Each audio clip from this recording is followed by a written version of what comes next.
জান, তুমি সত্যি আমাকে ছেড়ে চলে যাইবা? ওই জান, কি জান? জান তোমার কি হয়েছে বলো তো? কয়েকদিন ধরে দেখতেছি তুমি আগের মতো আমার সাথে ঝগড়া করো না, ঠিক মতো খাও না, সব সময় কি যেন ভাবো। কিছু না জান। না জান, কিছু তো হইছে, তুমি এমন হয়ে গেছো কেন? জান, তুমি সত্যি আমাকে ছেড়ে চলে যাইবা? আরে পাগলি, এইটা নিয়ে এত ভাবো?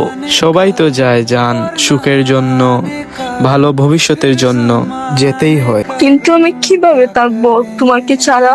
থাকতে তো হবেই জান, দেখো লাইফে কিছু একটা করতে হবে তো, এভাবে তো চলবে না। আমি পারবো না জান, তোমাকে ছাড়া আমার একটা দিনও কাটে না। আরে পাগল, আমি ইতালি যাওয়ার 3-4 বছর পর তোমাকেও নিয়ে যাব, তারপর আমরা সব সময় একসাথে থাকবো। তুমি কি বলতেছো? যেখানে তোমাকে ছাড়া একটা দিন কাটে না, সেখানে 3-4 বছর কিভাবে কাটাবো আমি? জান, প্রথমে একটু কষ্ট হবে, তারপর সব ঠিক হয়ে যাবে। আর আমি তো সব সময় তোমার সাথে ভিডিও কলে থাকবো। না জান, আমি পারবো না। প্লিজ লক্ষ্মী বউ আমার, এমন করো না জান, একটু বোঝার ট্রাই করো।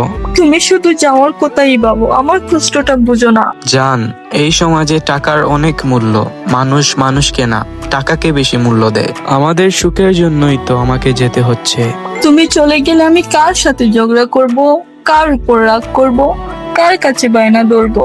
জান, তোমার কষ্টটা আমি বুঝি, আমারও অনেক কষ্ট হচ্ছে, কিন্তু পুরুষ মানুষের জীবনটাই এমন, নিজের ফ্যামিলির সুখের জন্য অনেক কিছু স্যাক্রিফাইস করতে হয়।